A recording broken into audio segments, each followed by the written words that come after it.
자, 오늘 우리에게 주시는 말씀을 함께 보도록 하겠습니다. 사무엘하 2장 1절로부터 7절까지 말씀 함께 찾아서 합독하여서 읽도록 하겠습니다. 사무엘서 2장 1절부터 7절까지 같이 읽습니다. 시작. 그 후에 다윗이 여호와께 여쭈어 아뢰되 내가 유다 한 성읍으로 올라가리이까? 여호와께서 이르시되 올라가라. 다윗이 아뢰되 어디로 가리이까? 이르시되 헤브론으로 갈지니라.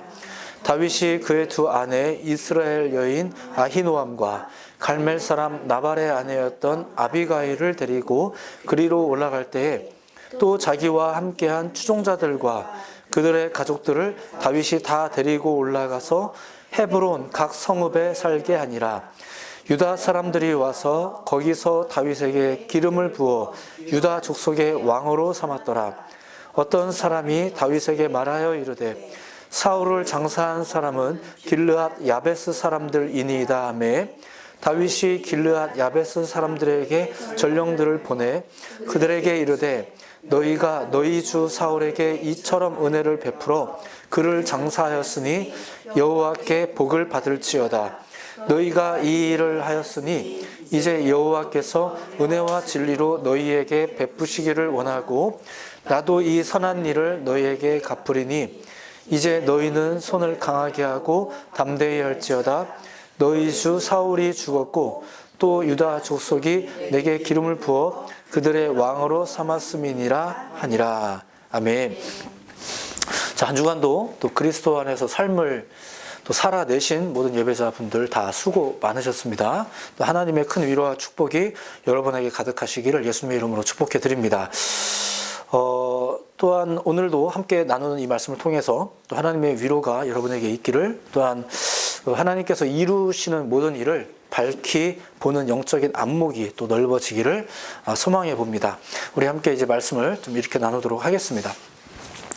계속해서 다윗이 왕이 되는 이야기를 조금만 더 나눌까 해요. 몇 주간 이어져 오고 있는데, 자, 그런데 의외로 많은 분들이 잘 모르시거나 혹은 잘못 알고 있는 내용이 이제 하나 있어요. 그게 뭐냐면은 이스라엘의 첫 번째 왕으로서 사울이 세워졌다가 두 번째로 다윗이 왕이 되었다는 거, 그죠?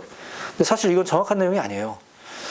조금 더 직접적이고 정확하게 이야기를 하자면 사울 왕의 아들인 이스보셋이 아버지 사울을 이어서 이스라엘의 왕이 됩니다.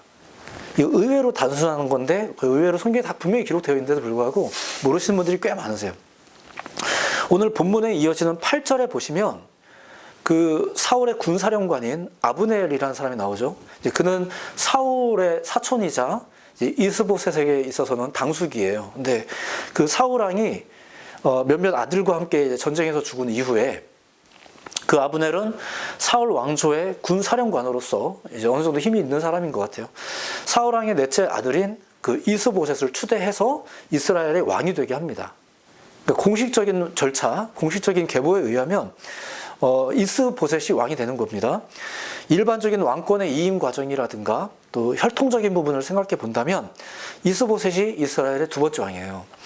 다만 그 사울의 집권 당시에 이스라엘의 그 12지파들은 좀 온전하게 규합되지 못한 상황이었고, 다윗이라는 인물이 이제 두각을 나타내게 되면서 이제 그러던 중에 유다 사람들이 다윗에게 와서 그를 왕으로 삼은 겁니다. 그게 4절에 나오는 이야기죠. 이 모든 과정에 대한 신앙적인 고찰이 있죠. 이제 예언이 성취된 거다라든가, 하나님의 섭리가 있는 거다. 물론 맞습니다만, 실제적으로 보자면 이스보셋이 이스라엘의 두 번째 왕이에요. 자, 지금 상황에서 지금 설명해드린 이 상황을 다윗의 입장으로 살펴보자면 이런 겁니다. 그는 모두의 왕이 아닙니다. 모두의 왕이 아니라 다만 12지파 중 유다 족속에서만 지금 왕이 된 겁니다. 적어도 지금 본문의 내용은. 그것도 그가 왕의 자리를 차지했다기보다 그가 훌륭한 사람이고 그가 뭔가 추구해서 왕의 자리를 차지했다기보다 남들이 세운 왕인 거죠. 자, 오늘은 그렇게 다윗이 이스라엘 전체의 왕이 되기 전에 이스라엘 전체 왕이 되기 전에 유다 지파의 왕으로서, 단지 유다 지파의 왕으로서 그가 어떤 사람이었는지를 여러분들이 좀 보실 필요가 있지 않겠나. 이제 그걸 좀 소개시켜 드리려고 하는 겁니다. 뭐든지 이렇게 모든 문맥을 다 던져버리고 갑자기 이렇게 뭐 복이다 이래가지고 갑자기 들어가는 경우는 없어요. 해야 될 고생들 혹은 없어도 될 고생을 다 거쳐오면서 여기까지 오는 거죠. 그러니까 다윗도 여러분들이 알고 있는 것처럼 그냥 사울 다음에 다윗, 뭐 워낙 많은 사람들이 추대했다, 뭐 이렇게 해가지고 바로 꼴이 이렇게 된 게 아니에요. 여러 가지 과정이 있었죠.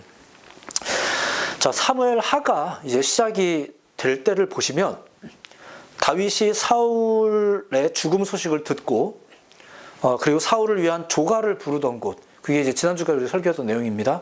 1장의 내용이죠. 그 장소가 어디냐면은 시글락이라는 장소입니다. 사무엘하 1장 1절에 보면 나와 있는 이제 장소인데 시글락이라는 장소. 사무엘상 27장에 따르면 이곳은 다윗이 사울에게 쫓길 때 그 군사적 동맹을 맺고 있었던 그 이방 나라 그 가드라는 곳이 있어요. 그 가드의 왕인 아기스가 다윗을 위해서 준 땅입니다. 그러니까 거기는 정확히 말하면 영토상으로 봤을 때 이스라엘 영토가 아니에요. 다른 영토인데 여기에 피해 있어라. 뭐 이렇게 해서 좀 우호적인 관계가 있었던 것 같습니다. 그렇게 이제 시글락이라는 곳이 그렇게 지금 다윗이 지금 머물고 있는 현 장소입니다. 기록된 내용의 정황에 따르면 다윗은 그 이방 사람, 가드의 왕 그 아기스죠. 그 이방 사람에게도 인정받는 사람이었었어요. 그리고 그곳에 머무는 동안 사울이 죽었다는 소식을 이렇게 전해 듣고 거기서 막 슬퍼서 울고 이제 이렇게 한 거예요. 그게 1장의 내용이고요.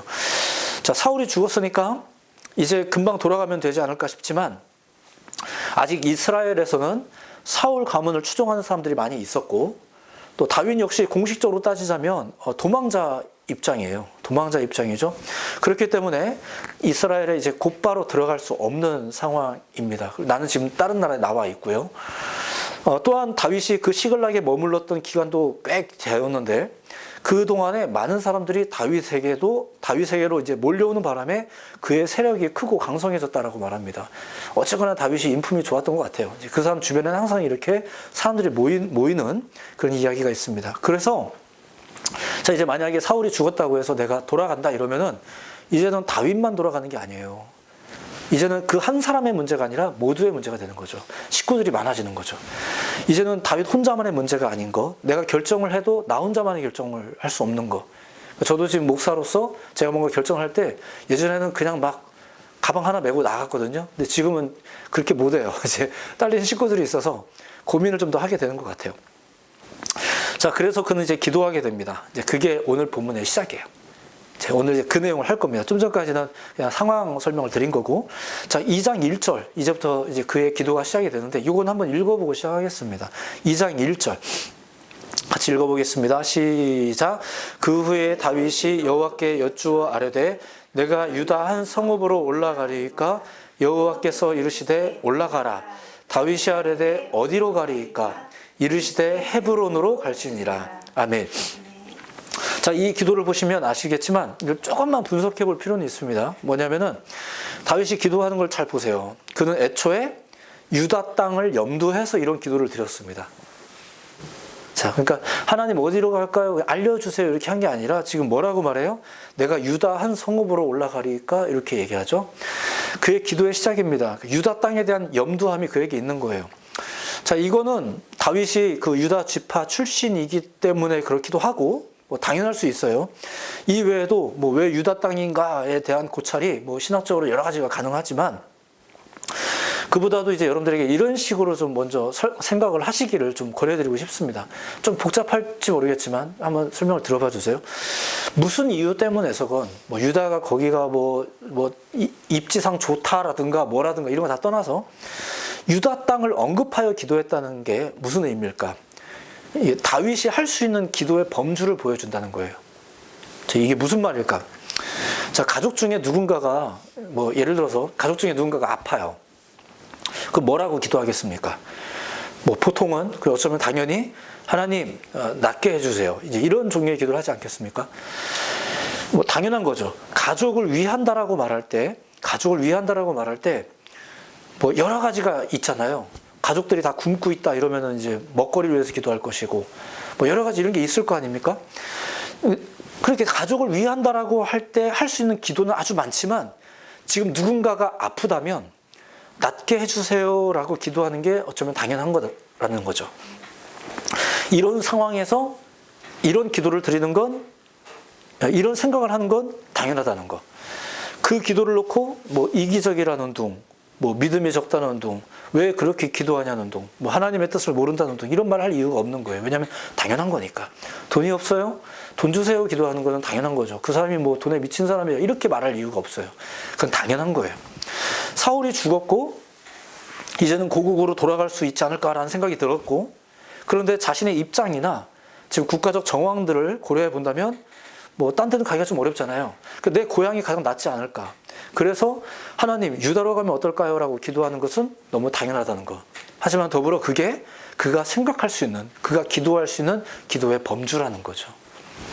물론 조금 정신이 들어서 뭐 혹은 뭐 믿음이 좋아져서 하나님의 뜻이 있을 줄로 믿습니다. 뭐 이런 등의 이제 감정적으로는 금방 동의가 안 되지만 이제 그런 수준 높은 기도로 하나님이 이끌어 주시기도 해요. 우리가 실제로 이제 신앙생활을, 교회 생활을 오래 하다 보면은 소위 말해서 어떻게 기도해야 되는지를 모르진 않아요. 근데 힘겹게 살다 보면 그것이 감정적으로는 동의가 안 된다는 거죠. 머리는 아는데 당연히 뭐 선교해야 되고 당연히 뭐 해야 되고 하는데 이제 알죠. 우리가 그걸 왜 모르겠습니까? 근데 감정적인 동의가 일어나지 않는 경우가 있어요. 그럴 수 있어요. 하지만 보통 이런 상황에서 우리 가족 낫게 해주세요라고 기도한다거나 유다로 가면 어떨까요? 라고 기도하는 것은 너무나 당연한 것이고, 그리고 이 말인즉슨 그것이 기도의 범주가 된다는 것. 그러니까 이것은 이렇게 기도해도 아무 문제가 안 된다는 얘기예요. 유다로 가리까? 라고 말하는 게 이상한 기도가 아니라는 거예요. 너 거기 가고 싶어갖고 지금 나한테 막 매달리는 거야? 이렇게 주님이 하지 않는다는 거죠. 그러니까 필요에 따라 구하는 건 죄가 아니에요. 자, 이렇게 말하는 거죠. 우리가 하는 기도는 우리가 알고 있는 것을 뛰어넘기가 쉽지 않아요. 근데 그렇다고 해서 위축되거나 겁먹거나 뭐 죄스럽게 생각하실 필요가 없어요. 그냥 그렇게 기도하시면 돼요. 근데 다만 다시 말씀드리지만 그건 당연한 거예요. 그 나쁘다고 말하는 게 아닙니다. 다만 그 기도의 범주 안에서 우리가 얼마나 또 어떻게 하나님을 찾고 있는 건지, 또 그분의 뜻을 얼마나 나타내고 있는지, 그게 중요한 거겠죠. 잠시 후에 다윗의 행실을 통해서 이제 그걸 보실 수 있어요. 자, 다시 한번 상기시켜 드리자면 사무엘 하는, 조금만 환기를 해봅시다. 사무엘 하는 다윗이 이스라엘 전체 왕이 되기 위한 그 절차를 보여주는 게 아니라 다윗이 어떻게 하나님의 사람인지를 이제 보여주고 있는 책입니다. 또 저 역시 본서를 통해서 여러분들에게 그걸 소개하고 싶은 거고요. 자, 조금 더 보겠습니다. 자, 그렇게 그는 이제 하나님께 물어봅니다. 그의 기도의 범주가 지극히 제한적이지만 뭐 내 머릿속에 드는 생각이 그거잖아요. 그렇게 기도하는 겁니다. 하지만 어쨌거나 중요한 것은 그가 하나님께 물어봤다는 게 이제 더 중요한 거겠죠. 앞날을 놓고 내가 생각할 수 있는 범주는 뭐 이 정도이지만 하나님께 아뢰는 거. 괜찮은 거예요. 그 뭐 문제되지 않아요. 우리가 뭐 전 세계를 변화시키게 해주세요. 뭐 이런 그런 마음이 우리 안에 있지만 굳이 그렇게 하지 않더라도 우리가 드는 생각과 우리가 만날 수 있는 환경이 폭이 굉장히 좁지만 괜찮아요. 그런데 감사하게도 하나님이 이제 먼저 보시면 예스 해주세요. 유다로 가라는 거죠. 내가 원하는 것이 하나님도 원하시는 것 같아서 일단 기분이 좋은 상황입니다. 그죠? 하나님, 내가 이렇게 거기 가고 싶은데 하나님 어떻게 생각하세요? 좋아. 이렇게 하시는 거예요. 나도 좋잖아요. 내가 가고 싶은 곳이 주님도 좋아하시는 것 같구나. 이렇게 막 기분이 좋아요. 근데 놀라운 건 그 다음을 또 몰라요. 우리는 우리가 원하는 것을 기도하고 그 원하는 것을 하나님이 들어주셔도 그 다음을 몰라요. 내가 생각한 대로 된 것 같은데, 심지어 그걸 하나님이 예스 해주셔서 된 것 같은데 그 다음은 또 모르는 거. 그게 결국 우리들의 삶이잖아요. 알고 봤더니 우리가 안다라고 말했던 것도 우리가 아는 게 사실은 아닌 거예요. 어쨌거나 또 물어봅니다. 근데 이번에는 어떻게 물어봐야 될지 모르니까 이렇게 물어보는 거죠. 어디로 가리까? 그 동네 내가 알 거 아닙니까? 내 고향인데. 그리고 유다의 성읍 중에서 어디로 가리까? 이제 이렇게 물어보는 거예요. 유다에 대한 염두는 있었지만 정확히 어디로 가야 될지 모르는 거죠. 그래서 하나님이 알려주신 곳이 거기가 헤브론이에요. 그러니까 이 헤브론은 그가 구한 땅이 아니에요. 하나님이 알려주신 거예요. 어디서? 내가 기도한 기도의 범주 내에서 알려주신 땅. 하나님 산에 가면 어떨까요? 했더니 그래 가라. 했더니 하나님도 내가 산으로 가는 것을 좋아하시나 보다 했는데, 근데 어디 산으로 가야 되죠? 모르는 거예요. 뭐 타고 가야 되죠? 모르는 거예요. 언제 가야 되죠? 모르는 거예요. 뭐 이런 거죠, 일종의. 그러니까 유다 성읍은 다윗이 생각하고 염두에 두고 있던 곳이지만 헤브론은 다윗이 결정한 장소가 아니에요. 자, 본문 추석에 보면 이 헤브론이란 곳, 옛날 이름은 뭐 기럇 아르바라는 곳입니다. 여기가 가지고 있는 뭐 여러 가지 그 이스라엘 역사상 되게 중요한 의미가 있어요. 있는데 심지어 예언의 땅이기도 합니다. 이제 이곳에서 무엇이 세워질 거다라는 이런 예언 다 있었어요. 특별하죠. 이 고성이 가진 뭐 군사적 뭐 요충지로서의 가치, 혹은 유다 지파의 세력을 뭐 규합하기 용이한 정치적 거점으로서의 가치, 그리고 뭐 예언적인 가치, 이런 것들이 있어요. 많은 사람들이, 많은 신학자들이 이 헤브론이라는 곳을 그렇게 조명하고 있어요. 다윗은 그곳이 그런 곳이라 간 게 아니에요. 예, 그런 곳이라 간 게 아니라 그곳이 어떤 곳인지에 대한 뭐 이런 계산이나 염두함이 없었어요. 그것은 그냥 하나님이 알게 하신 곳이죠. 가라고 하신 거니까. 다만 그곳이 다윗이 염두했던 유다 성읍 안에 속한 장소였다는 것뿐이죠. 뭐 하나님은 그를 이제 그가 생각할 수 있는 범주 내에서 응답하시고 그를 인도하신 거예요. 다만 그 결과는 그의 생각을 뛰어넘죠. 이러한 이끄심 속에서 이스라엘의 연합이 일어나게 된 거예요. 많은 주석가들은 이것을 하나님의 놀라운 섭리 혹은 예언의 성취 뭐 이렇게 이제 해석하고 이해하고 있습니다. 우리가 가지고 있는 삶의 환경이 굉장히 제한되어 있어요. 근데 그것을 주님께 아뢰고 주님께서 때로는 뭔가를 이제 선택하게 하실 때, 또 알게 하실 때, 그것은 지극히 작은 것일 수 있어요. 하지만 그것을 따라 순종하는 사람에게 하나님께서 역사하시는데 그 역사는 우리가 생각하는 범주 이상이에요. 항상 이것이, 이런 원리가 성경 가운데 많이 산재되어 있죠. 그렇게 그는 이제 유다 성읍의 헤브론으로 가게 됩니다. 가게 되죠. 그곳에서 유다 사람들에 의해서 기름 부음을 받아서 왕이 돼요. 이제 한 동네에서만 왕이 되는 겁니다. 자, 이렇게 해서 일단 왕이 됩니다. 참고로 다윗은 그의 일생 중에 이제 3번의 기름 부음을 받아요. 첫 번째는 오늘 이 본문 상황에서부터 15년 전쯤에 사무엘을 통해서 기름 부음을 받습니다. 그때는 굉장히 개인적이고 좀 예언적인 기름이죠. 뭐 내가 했다고 해서 바로 왕이 된 거 아닙니다. 지금 뭐 누가 어떻게 될지 몰라요. 왕은 지금 따로 계시고 있고 뭐 이후에 뭐 내가 승승장구했다 이런 얘기가 나오긴 하지만 그게 왕이 된 건 아니에요. 오히려 그것 때문에 쫓겨다니는 신세가 되고 기름 부음 받은 다음에 오히려 고달픈 삶을 사실 좀 살았어요. 두 번째 기름 부음 받음은 오늘 본문에 나온 4절. 이제 유다의 장로, 유다 지파의 장로들에 의해서 이제 이 유다의 작은 지역에서의 왕이 됩니다. 세 번째가 약 7년 6개월 후에 이제 이스라엘 전체 장로들에게 온 이스라엘의 왕으로 추대되면서 이제 왕으로 기름 부음 받죠. 근데 이 전체 이야기의 핵심이 뭐냐면은 앞서 얘기했듯이 이것이 왕이 되기 위한 절차라기보다 다윗을 왕으로 세우시기 위한 하나님의 계획이 뭐 이렇게 치밀하게 흘러가고 있다. 이건 사실이긴 하지만 그보다도 더 다윗은 그냥 하나님의 사람이었다는 거예요.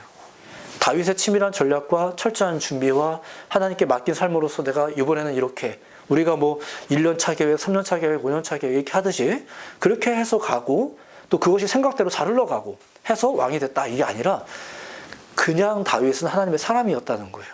그걸 보시는 게 더 중요합니다. 그리고 실제로 그걸 보여주려고 하는 게 사무엘 하의 의도고요. 자, 그가 헤브론으로 이주할 때와 헤브론에 도착해서의 장면을 보시면 그가 어떤 하나님의 사람이었는지를 더욱 잘 알 수 있습니다. 그는 결코 혼자만을 위한 하나님의 사람이 아니었죠. 자, 이게 되게 중요합니다.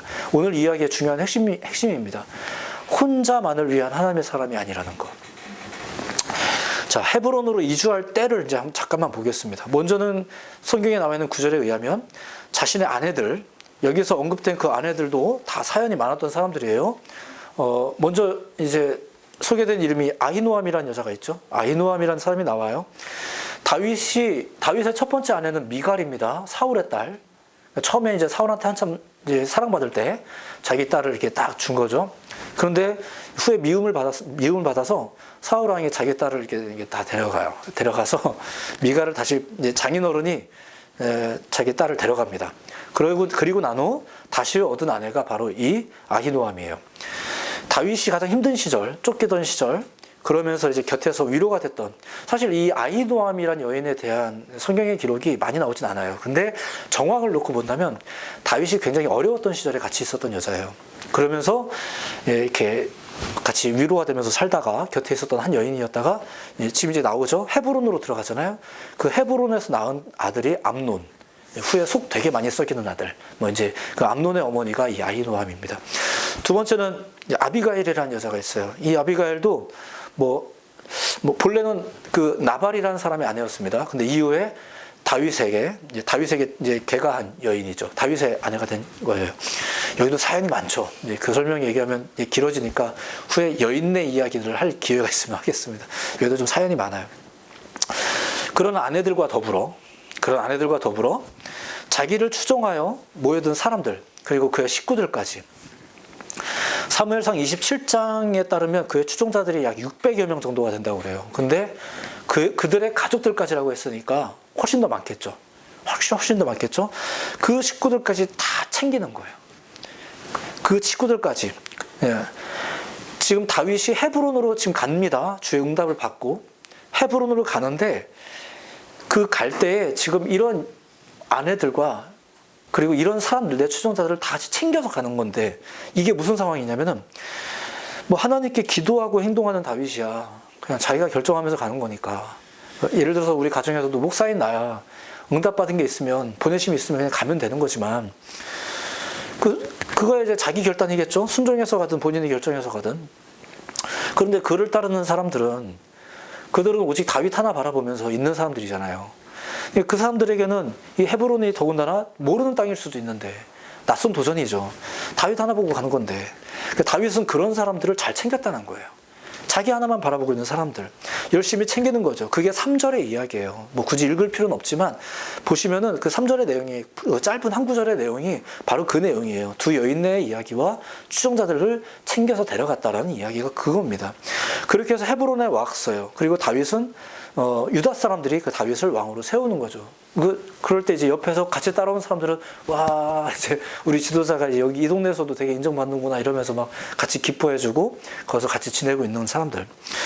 그렇게 헤브론에 왔어요. 와서 이제 왕이 되고 난 후에는 또 어떤 일이 벌어졌을까요? 오늘 기록에 보면은 왕이 된 지 얼마 후에 어떤 사람이 찾아옵니다. 찾아와서 그 사람이 갑자기 길르앗 야베스 사람들의 이야기를 꺼내요.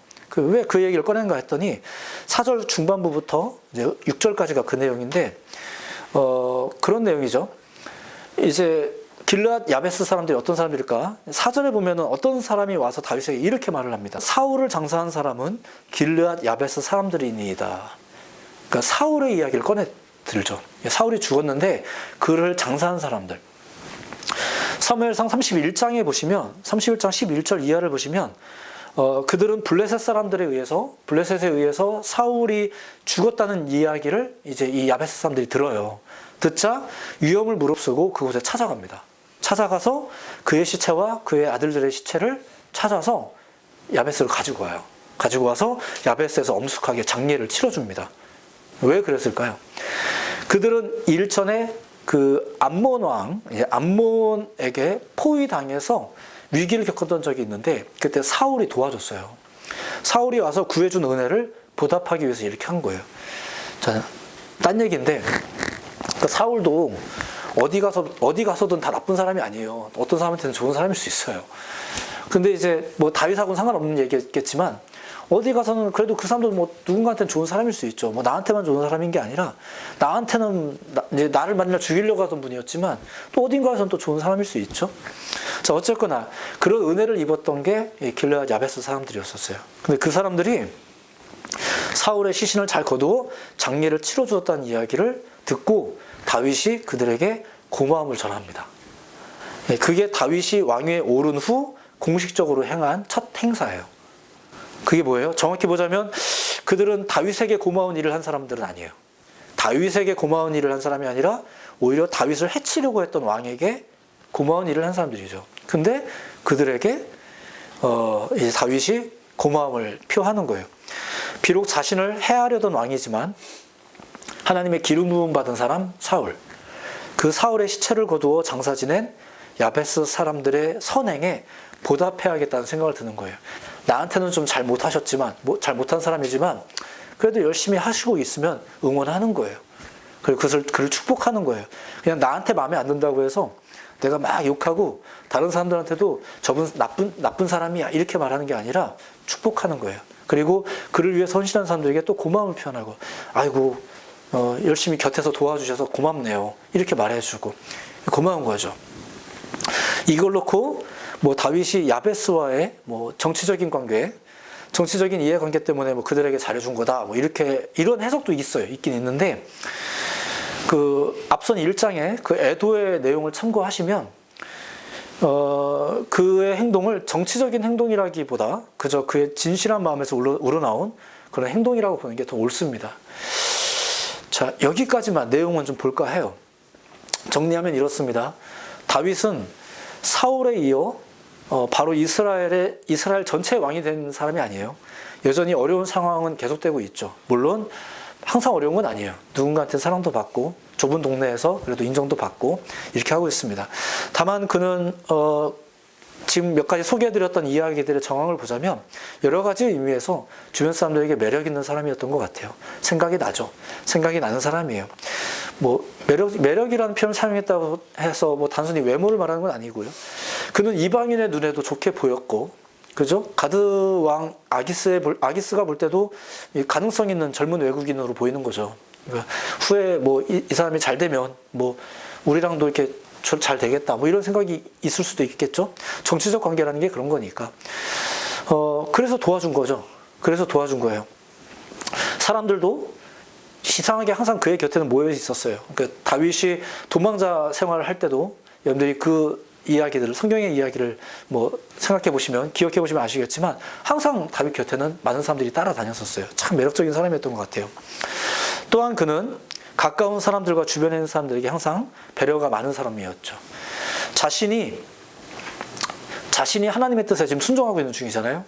근데 자신이 하나님의 뜻에 순종을 순종을 하고 있을 때에도 그러한 자기 결단이 다른 사람들에게도 유익이 될 수 있도록, 내가 주님께 헌신하는 것이 다른 사람들에게 있어서 슬픔이 되거나 다른 사람들에게 있어서 분노가 되거나 다른 사람들에게 있어서 그릇됨이 되면, 오해가 되면 안 되겠죠. 물론 진리를 따르는 길이라는 것은 항상 그늘이 있어서 미움도 살 수 있고 이럴 수 있지만, 궁극적으로 보자면 결코 주님을 온전하게 따르는 길이 그들에게 무익이 되지 않거든요. 성경에도 보면 그런 오해가 있었잖아요. 주님을 따르는 사람들이 세상을 혼란하게 만든다고 말하는데 그게 아니죠. 오히려 유익한 거예요. 오히려 유익한 거예요. 올바르게 하나님을 믿는 사람들은 세상에 유익이 되는 거지 그들을 불편하게 하지 않습니다. 좀 그렇게 보일 때가 있는 건 맞아요. 다윗은 그렇게 하나님의 뜻에 자기가 순종을 할 때에 주변 사람들에게도 유익이 되도록 최선을 다한 그런 사람이었습니다. 내가 주님의 뜻을 따라서 이제 유다 성읍에 헤브론으로 갈 때에 나만 그냥 갈 거니까 니네들 무조건 따라와 이게 할 게 아니라 그 사람들을 잘 케어하고 같이 가는 거죠. 내가 하나님의 뜻에 따른다고 해서 주변 사람들을 불편하게 하거나 피해를 보지 않도록, 오히려 그들에게 유익이 되도록 배려가 많은 사람이었죠. 자, 그리고 왕이 되어서는 어떤가요? 뭐 직접적으로 자신을 향한 건 아니었지만 은혜를 잊지 않고 갚는 사람이었다는 거예요. 그가 왕이 되어서 행한 첫 번째 업무, 은혜를 나누는 것. 다윗은 자신이 하나님의 은혜로 보호하심을 입는다고 믿는 사람이었잖아요. 그동안에도 그랬고, 도망자 시절을 가지면서도 그랬고. 근데 그는 그렇게 자기가 은혜 가운데 있는 사람인 걸 알았으니까 자기가 받은 은혜를 또 나누는 거죠. 자기가 받은 은혜를 나누는 자.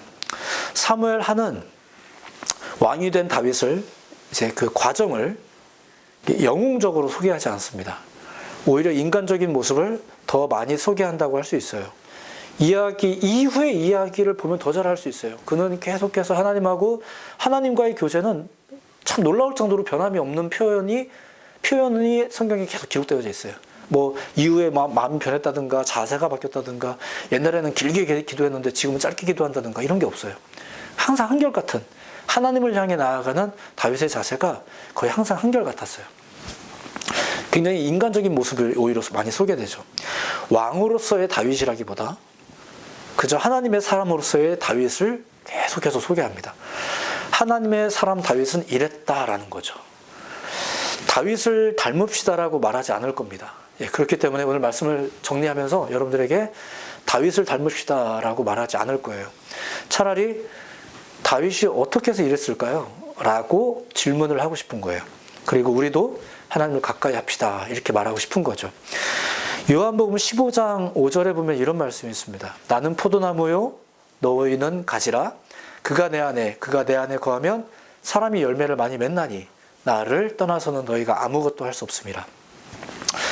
가지니까 열매를 많이 맺어라고 하지 않아요.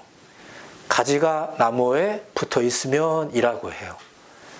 이것은 우리의 신앙을 진단하는 표현이자 우리의 신앙을 향한 도전의 말씀인 거예요.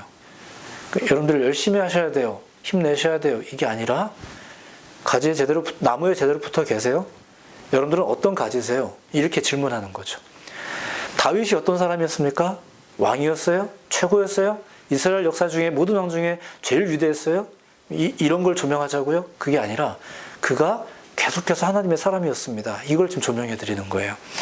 얼마나 착했는지, 얼마나 윤리적이었는지 이런 얘기를 하는 게 아니에요. 그가 얼마나 하나님의 사람이었는지를 소개해 드리고 있는 거예요. 우리가 생각하는 게 사실은 다 고만고만해요.